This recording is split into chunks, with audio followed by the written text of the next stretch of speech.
आज मी तुम्हाला आषाढी एकादशीला खास आणि इतरही सणासुदीला किंवा तुम्ही उपवासाला करू शकता अशी सोपी रेसिपी दाखवणार आहे। आज आपण करणार आहोत रताळाची खीर। चला तर वेळ न दवडता आपण रेसिपीला सुरुवात करूयात। येथे मी 2 रताळे कुकरला 3 शिट्टी काढून घेतलेल्या आहेत। ते पूर्ण थंड करून घेतलं आहे, सोलून सुद्धा घेतलं आहे। आता आपण हे रताळ आहे बारीक किसणीने किसून घ्यायचं आहे। याच्या वरच्या साईडचे जो रताळ आहे तो थोडासा तुकडे राहतात ते आपण तसेच ठेवायचे आहेत।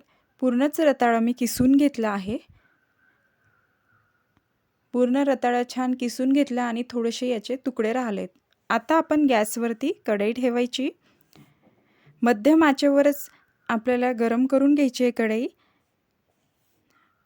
आपण थोडेसे ड्रायफ्रूट थोड्याशा तुपात परतून घ्यायचे आहेत।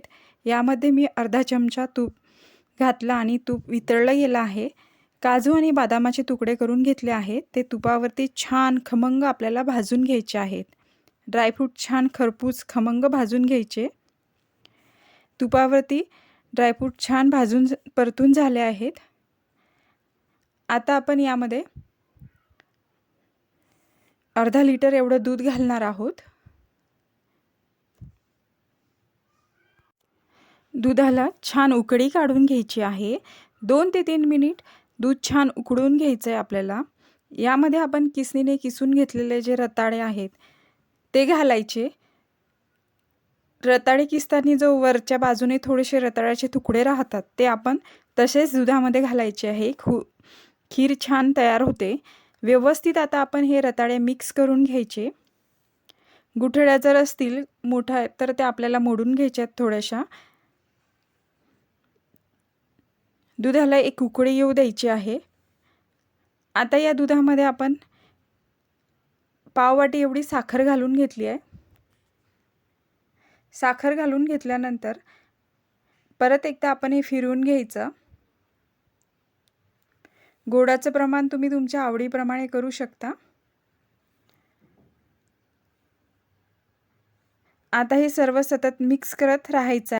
बाजूला जे दूध चिकटलेलं आहे ते आपण सतत काढायचं आहे। आता आपली खीर छान तयार झालेली आहे।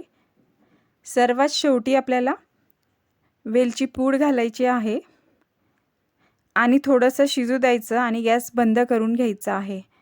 मी आता येथे साखर घातली आहे, पण तुम्हीच गूळ सुद्धा घालू शकता। पण एक लक्षात ठेवायचं आहे, तर सगळी खीर झाल्यानंतर जेव्हा गॅस बंद करतो त्यानंतर गूळ घालायचा आहे। जर गूळ उकळताना हा फाटू शकतो, आपली खीर फाटू शकते।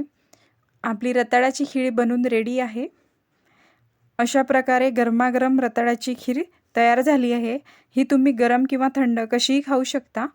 उपवासाला करा, नैवेद्याला करा किंवा अगदी सहजही करा। इतकी सोपी आहे, नक्की करून पहा। अशा छान छान नवनवीन रेसिपी पाहण्यासाठी कमल्स किचन अँड DIYला सबस्क्राईब करा। आपण पुन्हा भेटू पुढच्या नवीन रेसिपीसोबत। तोपर्यंत धन्यवाद।